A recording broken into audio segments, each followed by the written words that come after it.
Good morning, student. Welcome again, Sri Rama Bharati online classes. Myself Krishna Kumar.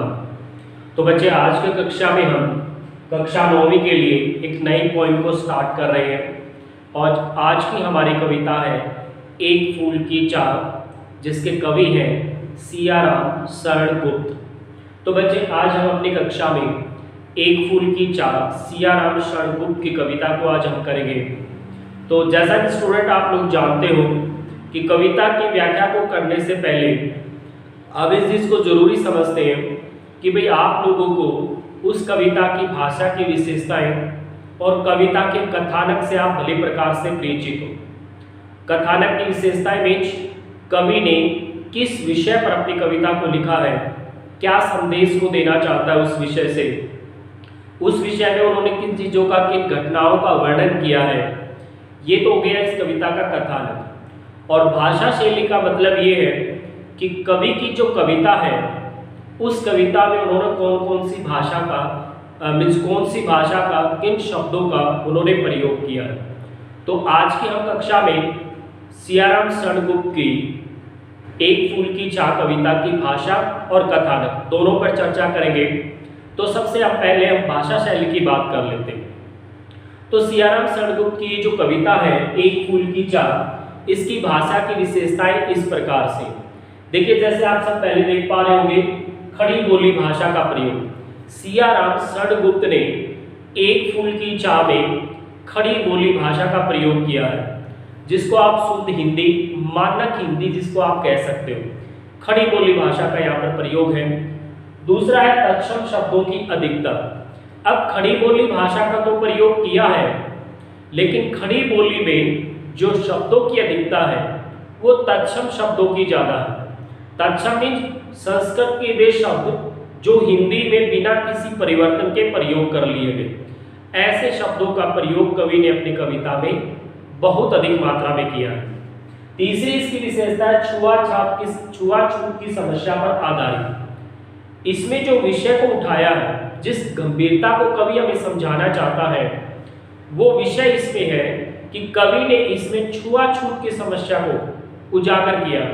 छुआछूत के मतलब हमारे समाज में जो जातिगत जो बंधन है, ऊंच नीच का जो भेदभाव है, ऊंची जाति नीची जाति, एक दूसरे को छूने से जो अस्पृश्यता लग जाती है, पहले के समाज में नीची जाति के व्यक्तियों के साथ किस तरह का सलूक किया जाता था, किस तरह का व्यवहार उनके साथ किया जाता था, इस व्यवहार को उन्होंने अपनी कविता का माध्यम बनाया है। चौथी जो विशेषता है, कथानक में मार्मिकता विद्यमान है। मीन्स बड़ी करुणा से भरी हुई कविता है, बहुत ही मार्मिकता है। मार्मिकता मीन्स जब आप इसके कथानक को, आप इसके स्टैंजा को, काव्यांशों की व्याख्या को जब आप करोगे तो आप भी मार्मिक हो जाओगे। मार्मिक मीन्स अंदर से, आपके अंदर से, हृदय के अंदर से करुणा का भाव जागृत होगा।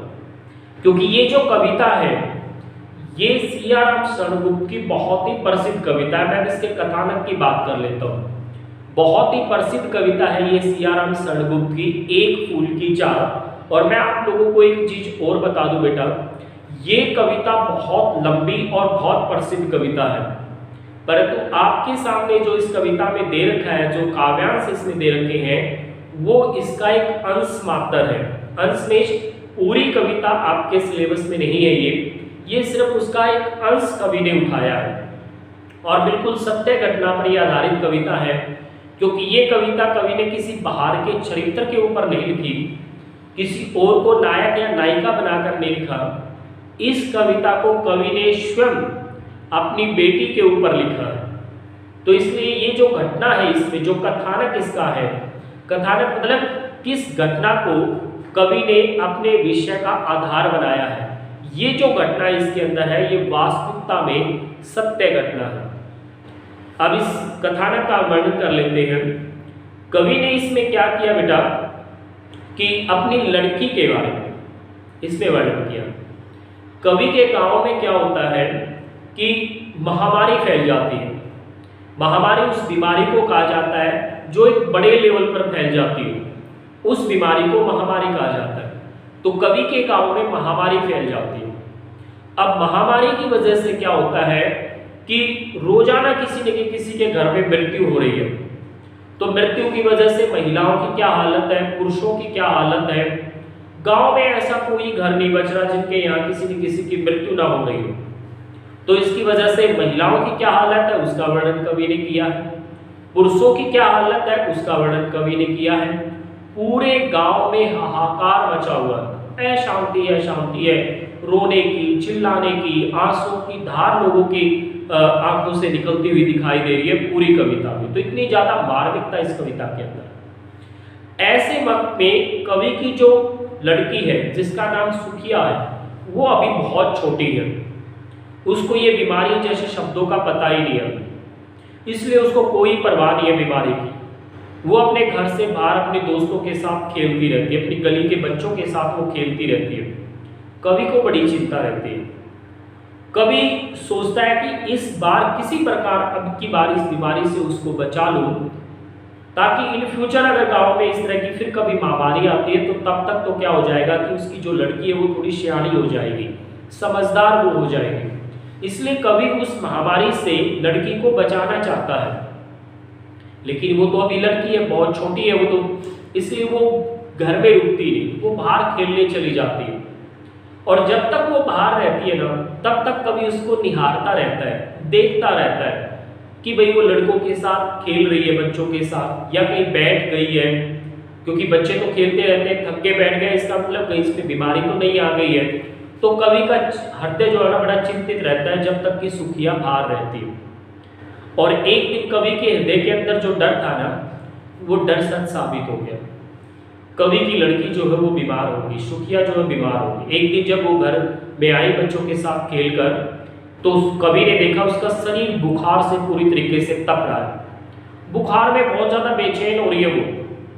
जो लड़की एक पल के लिए अपने घर में रुकती थी, वो जब से आई है तब से आराम से एक जगह पर पड़ी है, कुछ बोल नहीं रही।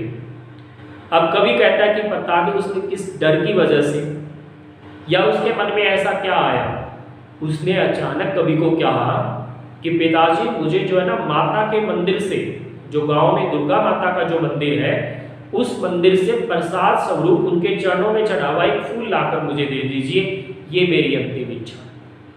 तो लड़की की ऐसी बातों को सुनकर कवि के ऊपर इसका प्रभाव क्या पड़ा, किस तरीके से उसके पूरे सारे शरीर के जो अंग हैं वो एकदम काम करना छोड़ गए। बहुत ज्यादा डर गया कवि कि इतनी छोटी सी लड़की कह रही है मेरी अंतिम इच्छा है, किस वजह से इसने ये बात कही होगी। तो कवि बड़ा परेशान है, बहुत चिंतित है कि किस तरीके से मैं अपनी लड़की की इच्छा को पूरा करूं। अब वैसे तो ये बहुत छोटा काम था, मंदिर में जाना था, माता के चरणों में चढ़े हुए फूल को लेकर आना था, लड़की को देना था। लेकिन हमारे समाज के व्यवहार और रूल रेगुलेशन के अकॉर्डिंग ये जो काम था वो बहुत मुश्किल था। कारण क्योंकि गांव में प्रथा थी, नीची जाति का आदमी मंदिर में प्रवेश नहीं कर सकता था, क्योंकि अगर नीची जाति का आदमी मंदिर के अंदर प्रवेश करेगा तो सारा का सारा मंदिर क्या हो जाएगा, अपवित्र हो जाएगा। ये सबसे बड़ी समस्या थी। इसलिए कवि जो है ना ये बैठकर सोचने लग गया कि किस तरीके से मंदिर के अंदर जाया जाए और किस तरीके से फूल को लेकर आऊंगा। इसी सोच में कब सुबह होती है, कब शाम हो गई, कब दोपहर हो गई, कवि को कुछ नहीं पता चला। और एक दिन कवि जो है मंदिर की लाइन में लग गया, भक्तों की लाइन में लग गया। मंदिर के बाहर, मंदिर के अंदर सब भक्त गा रहे हैं, बड़ा उत्सव जैसा माहौल है। पीछे से किसी ने धक्का मारा, कवि भी मंदिर के अंदर प्रवेश कर गया और उसने अपने लाए हुए प्रसाद को पुजारी जी को दे दिया। पुजारी ने उस प्रसाद को माता के मंदिर में भी चढ़ा दिया और उसको जो माता के चरणों से जो प्रसाद था वो कवि को वापस भी कर दिया। अब उस प्रसाद को पाकर कवि बहुत ज्यादा खुश हुआ, क्योंकि जिस कार्य को वो इतना कठिन समझ रहा था वो तो बहुत आसानी से हो गया। और वहां मंदिर में किस तरह के भजन चल रहे थे, बराबर सब लोग भजन गा रहे थे, पतित तारणी पाप हारणी माता तेरी जय हो, पापियों को तारने वाली, पापियों के पापों को दूर करने वाली, हे माँ तेरी जय हो। कवि भी इस गीत को गा रहा था। तो जब उसने वो प्रसाद को लेकर अभी वो सीपोर तक, सीपोर मतलब मंदिर के मुख्य दरवाजे तक वापस नहीं आया था, इससे पहले ही किसी ने पीछे से आवाज लगाई कि पकड़ो, ये एक नीची जाति का आदमी है। किसी ने कवि को पहचान लिया। और देखो ये कितना ढीठ है कि ऊंची जाति के व्यक्तियों जैसी पोशाक पहनकर अपने आप को ऊंची जाति का आदमी दिखा रहा है, इसको पकड़ लो कहीं ये भाग ना जाए। और कवि को वहां पर क्या कर लिया जाता है, पकड़ लिया जाता है और उनको धक्के मारकर जमीन पर गिरा दिया जाता है, जिससे उनके हाथ में वो प्रसाद था वो सारा का सारा बिखर जाता है। अब कवि वहां पर लेटे लेटे जो है ये सोच रहा है कि मेरी लड़की कितनी निर्भागी है, उसके भाग्य में माता का प्रसाद ही नहीं है। लोगों ने उसको कहा कि तुम मंदिर में आ कैसे गए, तुम तो नीची जाति के आदमी थे, ये मंदिर वर्षों तक पवित्र था, तूने आज इस मंदिर की पवित्रता को कलंकित कर दिया है। तो लोगों को इस तरह की बातों को सुनकर कवि ने उनको समझाने की कोशिश की कि अभी तुम थोड़ी देर पहले तो एक गीत गा रहे थे कि पतित तारने, पापियों को तारने वाली, पाप हारनी, उनके पापों को दूर करने वाली माता तेरी जय हो। जब ये माता सारे संसार के पापियों को जन्म दे सकती है, सारे संसार के पापियों के पापों को दूर कर सकती है, तो मैं एक नीचे जाति का आदमी माँ को अपवित्र कर दूंगा? तुम्हारे मन में ऐसा विचार आ भी कैसे गया? क्या मैं माँ से भी ज्यादा पावरफुल हो गया जो पूरे संसार के पापों को दूर करती है? मेरे जैसा एक नीची जाति का आदमी माता को अपवित्र कर देता है, इसका मतलब क्या मैं माता से भी ज्यादा पावरफुल हो गया, ज्यादा ताकतवर हो गया? तुम किस तरह के भगत हो? माँ के सामने ही खड़े होकर तुम माँ को मुझसे छोटा बता रहे हो। लेकिन कहते हैं ना कि वो बंधन जातिगत, बस लोगों के दिमाग में एक ही बात है कि तू नीची जाति का आदमी, मंदिर में आना नहीं चाहिए था, सारा का सारा मंदिर अपवित्र हो गया है। और उनको पकड़कर न्यायालय ले गए। न्यायालय में गांव का जो पंचायत घर था जहां पर न्याय होता था, वहां पर कवि को लेकर गए। अब कवि को वहां पर ले जा गया, कवि से उसके गुनाह के बारे में पूछा गया, उनसे अपनी सफाई में कुछ कहने के लिए बोला गया, लेकिन कवि ने वहां कुछ नहीं कहा, क्योंकि कवि मंदिर के अंदर बहुत कुछ समझा चुका था। लेकिन जब लोग सुन ही नहीं रहे थे तो कहने का फायदा क्या है? इसलिए कवि ने चुपचाप अपने गुनाह को क्या कर लिया, मान लिया। और कवि को 7 दिन के लिए कठोर कारावास की सजा हुई, दंड दिया गया उनको, जेल की सजा उनको हुई 7 दिन के लिए। अब कवि ने अपने उन 7 दिनों का जिक्र जो है, वर्णन जो है, जो जेल में उन्होंने काटे उनका जिक्र किया है। एक्चुअल में तो काउंटिंग में तो वो कुल ही 7 दिन थे, लेकिन कवि को ऐसा लगा कि वो सदियां बीत गई हो, क्योंकि उसके मन में एक बेचैनी, एक चिंता चल रही थी कि वो अपनी लड़की को बीमार घर में छोड़ के आया था। कवि के घर में और कोई नहीं था उस लड़की को संभालने के लिए, इसलिए कवि को इस बात की चिंता थी कि सुखिया को कौन संभालेगा, वो जिंदा भी होगी या मर गई होगी, इस बात की उसको चिंता थी। 7 दिन के बाद उनको मुक्त किया गया, आजाद किया गया, वो घर आए तो बेचैनी तो उनको वहां से बनने लगी जब उन्होंने गली में वो बच्चों को खेलते हुए पाया, उनमें सुखिया नहीं थी।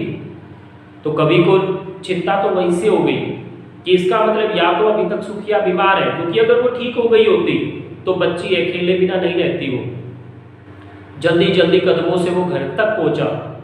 अमूमन सुखिया जब भी उसके पिता गेट पर आते थे तो सुखिया अंदर से भागी हुई आती थी और अपने पिता की गोद में बैठकर अंदर जाती थी। लेकिन जब आज गेट पर जाकर कवि ने आवाज लगाई तो सुखिया उसको गेट पर लेने के लिए नहीं आई। इससे कवि की चिंता और बढ़ गई। अंदर जाकर देखा तो घर में कोई नहीं था। पास पड़ोस से पता चला कि सुखिया का तो देहांत हो चुका है और उनके जानकार जो रिश्ते के भाई हैं वो शमशान घाट में उसको जलाने के लिए लेकर गए हुए। कवि भागा भागा बरगढ़ तक पहुंचा, बरगढ़ मीन्स शमशान घाट तक पहुंचा, लेकिन तब तक बहुत देर हो चुकी थी। सुखिया वहां पर राख का ढेर बन चुकी थी। तब कवि जो है उस जगह पर बैठकर अपनी निर्भाग्यता को, अपनी बदकिस्मती को जो है ना कह रहा है कि मैं कितना बदकिस्मत हूँ, ना तो मैं अपनी लड़की का अंतिम संस्कार कर सका, न मैं अपनी लड़की को अंतिम बार गोद में ले सका। इस तरीके से मार्मिक घटनाओं से ओतप्रोत एक सत्य घटना पर आधारित है जिसमें कवि ने जातिगत बंधनों पर व्यंग्य किया है। इस कथानक से कवि हमें शिक्षा क्या देना चाहता है? वो हमें यही शिक्षा देना चाहता है कि समाज में जो जातिगत बंधन है वो इंसानों का जीना दुश्वार कर देते हैं। ये जातिगत बंधनों का ही कारण था कि एक पिता जो है अपनी लड़की का अंतिम संस्कार भी नहीं कर पाया, एक पिता अपनी लड़की की अंतिम इच्छा को पूरा नहीं कर पाया। ये हमारे समाज के कठोर जातिगत बंधन है जिनका खत्म हो जाना बहुत जरूरी है। इस तरह की शिक्षा पर आधारित कवि की कविता है एक फूल की चाह। आज की क्लास में हम इतना ही करेंगे, अगली क्लास में हम मिलते हैं इसकी व्याख्या के साथ। तब तक के लिए goodbye, God bless you.